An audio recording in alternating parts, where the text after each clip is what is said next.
السلام عليكم ورحمة الله وبركاته. مرحبا بكم معايا اليوم فيديو جديد على القناة ديالي الخاصة هشام بروف. هي واحد القناة متخصصة للدعم وتبسيط الدروس وحل بعض التمارين وحل بعض المحاضرات الوطنية والجهوية، المادة الرياضيات ومادة الفيزياء. دونك الدرس ديالنا اليوم هو درس ديال الموجات الميكانيكية المتوالية، وهو أول درس في المقرر التعليمي ديال الثانية البكالوريا. دونك أول حاجة نقدرو نعرفو على هاد الموجات الميكانيكية المتوالية. أول حاجة نقدرو نبداو بها هو واحد التعريف. دونك شكون هي الموجة الميكانيكية؟ دونك أي موجة ميكانيكية كنسميوها واحد موجة ميكانيكية، هي واحد الظاهرة ديال انتشار واحد الإشارة أو تشويه في واحد الوسط اللي هو مادي من دون انتقال للمادة. دونك هذا هو التعريف ديال الموجة. دونك نعاودو التعريف. دونك هو انتشار. دونك هنا كاينه الكلمة ديال الانتشار، يعني كاينه واحد الحركة ديال واحد التشويه في وسط مادي. دونك هنا نركزو على كلمة ديال مادي. دونك هنا المادي. الوغ المادة حنا عندنا ثلاثة الأنواع ديال المادة، يا إما حالة صلبة، يا إما حالة سائلة، يا إما حالة غازية. دونك هنا انتشار ديال واحد التشويه في هذا الوسط يعني يقدر يكون في هاد ثلاثة ديال المواد، يا إما غازية، دونك انتشار في وسط غازي، انتشار في وسط سائل، أو انتشار في وسط صلب. دونك هنا حاجة اللي الثانية اللي مهمة هي دون انتقال للمادة.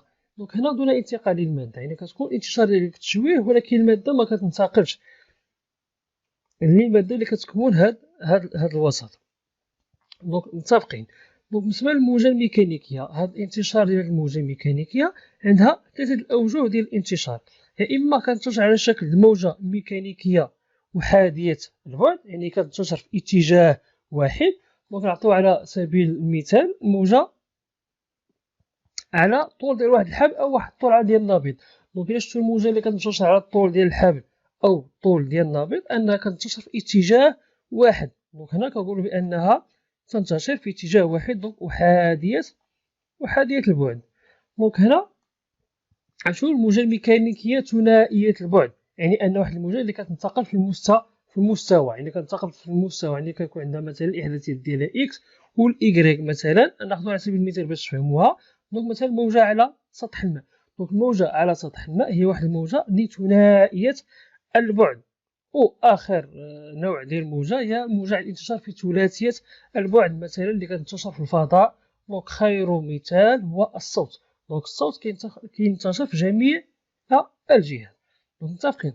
دابا نمشيو للتعريف ديال الموجة الميكانيكية المتوالية. دونك هنا كلمة اللي زايدة هي المتوالية، يعني كاين هنا واحد تتابع ديال داك الموجة. دونك نسمي واحد الموجة ميكانيكية متوالية هي تتابع. الكلمة ديال المتوالية دونك هنا هي تتابع مستمر لا ينقطع لإشارات ميكانيكية ناتجة عن اضطراب مصال ومستمر لمنبع اس للموجات. دونك هنا يعني كتكون واحد الموجة اللي هي تتابع، يعني كتسالي موجة موراها موجة يعني ما كتحبش. دونك هنا كنقولو بأنها موجة ميكانيكية متوالية. دابا غادي نمشيو الطبيعة ديال هاد الموجات. بصفة عامة عندنا جوج ديال أنواع ديال الموجة، يا إما الموجة المستعرضة والموجة الطولية.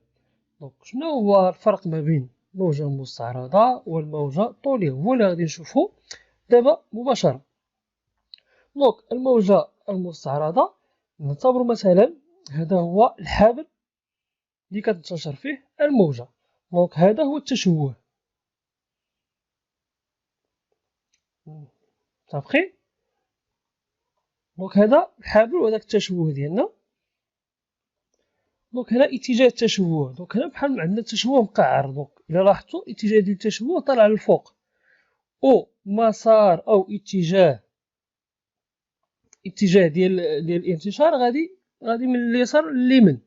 دونك شنو كتلاحظو هنايا بالنسبة اتجاه ديال التشوه مع اتجاه ديال الانتشار.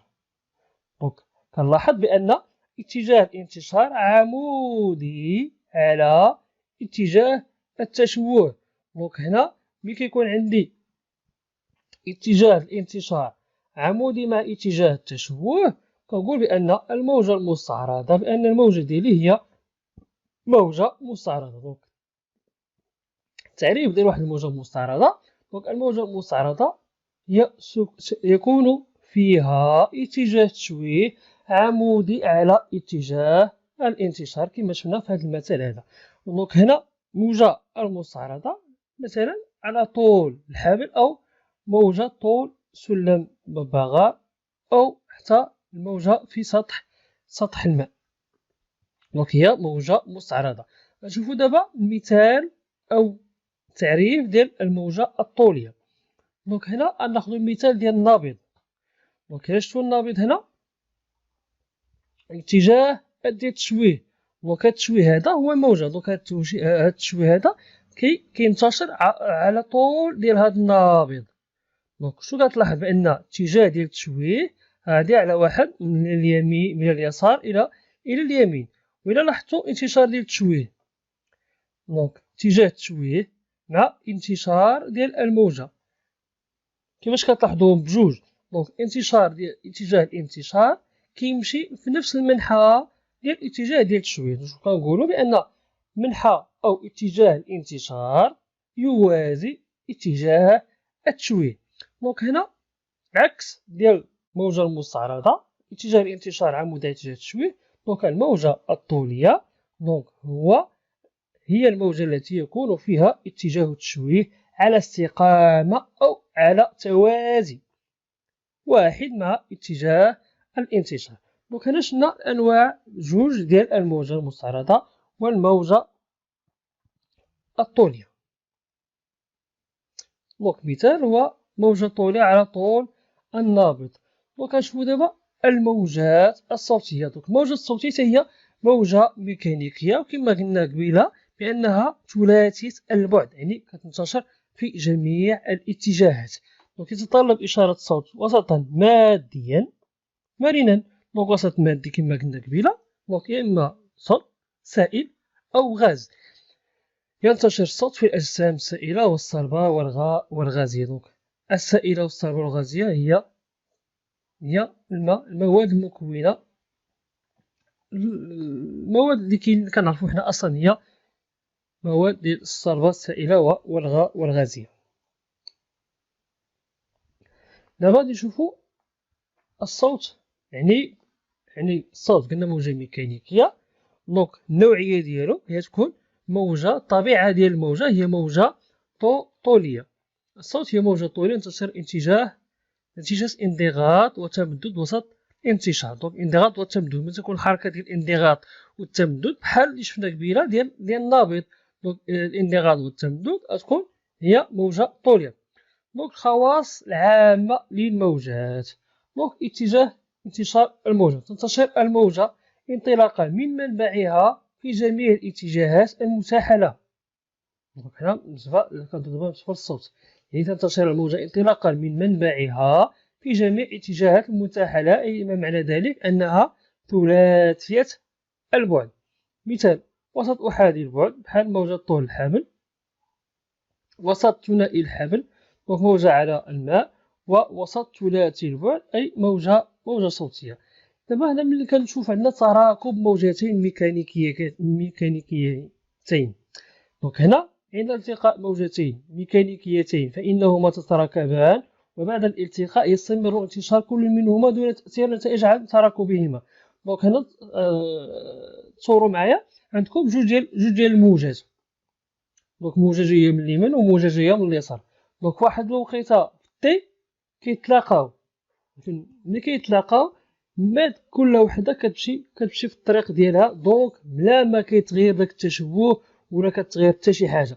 دونك كل وحدة فيهم كتمشي في المسار اللي كانت غتمشي فيه من بعد. دونك عند التقاء موجتين ميكانيكيتين فإنهما تتراكبان، وبعد الالتقاء يستمر انتشار كل منهما دون تأثير ناتج عن تراكبهما. دونك هنا قلنا الموجة هي كاين واحد الانتشار، كاين واحد الحركة، دونك هناك سرعة. دونك سرعة انتشار الموجة في، دونك هي كما كنعرفو على السرعة. دونك السرعة هي في كتساوي واحد المسافة مقطوعة خلال مدة زمنية معينة اللي استغرق فيها هذيك قطع ديك الماء مسافة. دونك تقطع الموجة دي، نفترض واحد الموجة تقطع واحد المسافة اللي هي دي خلال واحد المدة زمنية دلتا تي، فتكون سرعة انتشار الموجة هي كتكون في كتساوي دي على دلتا تي. دونك في كما كنعرفو الوحدة العالمية ديال السرعة هي متر بار سكوند. دونك دي نورمالمون غادي تكون بالمتر، و دلتا تي أي تكون بالثانية. دونك هناك واحد العوامل كتأثر على هاد السرعة عند انتشار الموجة. دونك موجة كتنتشر في واحد الوسط مادي. دونك ماذا يعني؟ يعني أن العوامل المؤثرة كتتعلق بالوسط الانتشار، يعني كلما تغيرنا وسط الانتشار كتغير سرعة الانتشار. مثلا إلا خدينا على سبيل المثال السرعة ديال الصوت، السرعة ديال الصوت في الهواء ماشي هي سرعة الصوت تحت الماء، ماشي هي سرعة الصوت على واحد الجدار مثلا. دونك هنا ثلاثة الأوساط يعني ثلاث سرع مختلفة. دونك هو كتعلق بمرونة الوسط.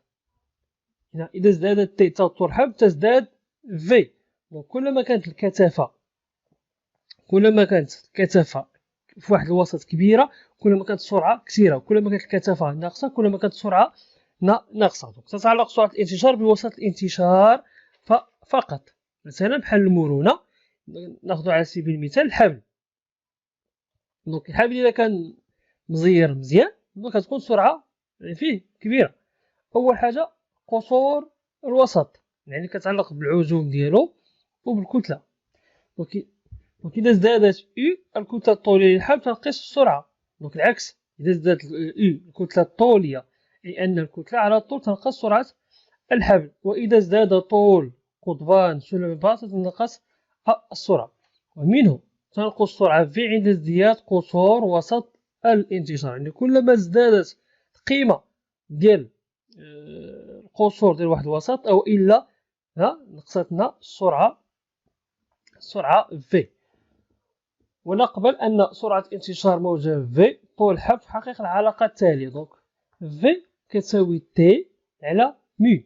دونك تي هو التوتر ديال الحبل، كلما كان تي مطوندي مزيان كلما كانت سرعة الانتشار عندي كبيرة. و قلنا قبيله هي الكتلة الطولية، يعني كناخدو الحبل كنقسمو الطول ديالو على الكتلة على الطول، حيث قلنا تي هو توتر الحبل، هي مي هي الكتلة الطولية تعبيرها هو ام على ال، يعني الكتلة على الطول ديال الحبل. دونك الوحدة ديالها هي الكيلوغرام على المتر موازن. دونك ام كتلة الحبل بالكيلوغرام، وال هي طول الحبل المتر. دونك هنا واحد الملحوظة، دونك تتعلق سرعة الانتشار موجة بطبيعة وسط الانتشار. دونك الشيء اللي شفنا دابا بحال واحد التلخيص. دونك كتعرف المرونة ديالو وبقصور ودرجة حرارة، ولا تتعلق بشكل تشويه ومدته. دونك السرعة ديال الانتشار ما كتعلق لا بالتشويه لا بالمدة ديالو ولا حتى شي حاجة. دونك كتعلق فقط بالمرونة والقصور ودرجة الحرارة. هادشي كله كيتعلق بالطبيعة ديال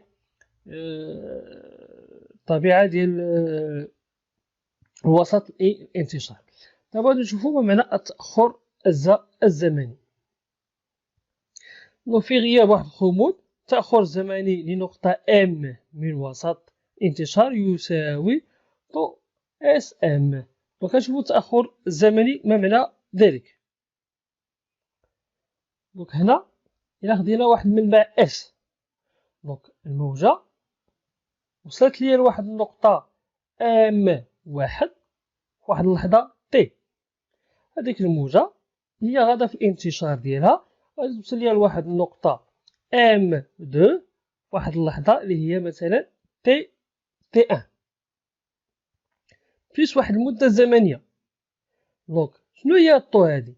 هاد الطو اللي زدنا هنا على تي هي المدة الزمنية الفاصلة أو المدة الزمنية اللي استغرقتها الموجة باش أنها تمشي ليا من نقطة M1 لنقطة M2، وهذا كيسمو التأخر الزمني، هي المدة الفاصلة. دونك التأخر الزمني، دونك هي المدة، دونك كتكون الوحدة ديالها هي السكوند، هي مدة زمنية الفاصلة بين جوج ديال النقط، يعني المدة الزمنية الفاصلة بين جوج ديال النقط باش أن الموجة تمشي ليا من النقطة M إلى النقطة M2.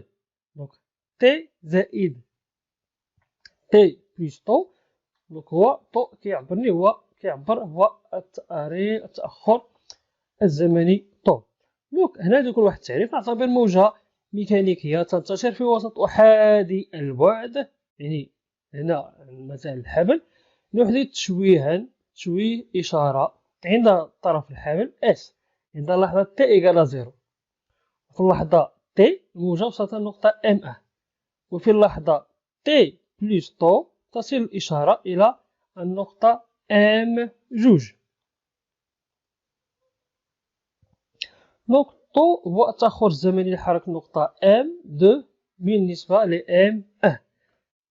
دونك التأخر الزمني للنقطة M2 بالنسبة للحركة ديال M1 هو طو. نقدرو نحسبوها بطريقة واحدة أخرى. دونك طو هي كتساوي المسافة ما بين النقطة M1 والنقطة M2 مقسومة على V اللي هي سرعة الانتشار.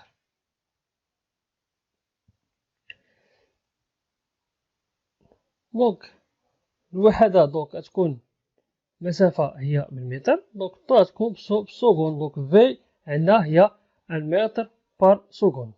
دونك بالنسبة لهذا كل ما كيتعلق بالنسبة للظرف ديال الموجة. دونك شفنا الطبيعة ديال الموجة، التعريف ديالها قلنا الموجة هي انتشار ديال واحد التشويه في واحد الوسط مادي مرن. شفنا الأنواع ديال الموجات، يعني كاينة موجة ميكانيكية أحادية البعد مثلا الحمل، موجة ميكانيكية ثنائية البعد خدينا مثلا اللي كتنتشر في واحد الوسط واحد مثل موجة على سطح الماء.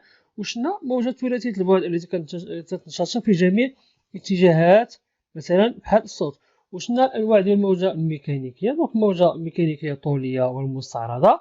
دونك الموجة الميكانيكية المستعرضة هو ملي تكون اتجاه ديال التشويه عمودي على اتجاه الانتشار، والطولية هي ملي كتكون عندي موجة يعني اتجاه الانتشار يوازي اتجاه التشوه.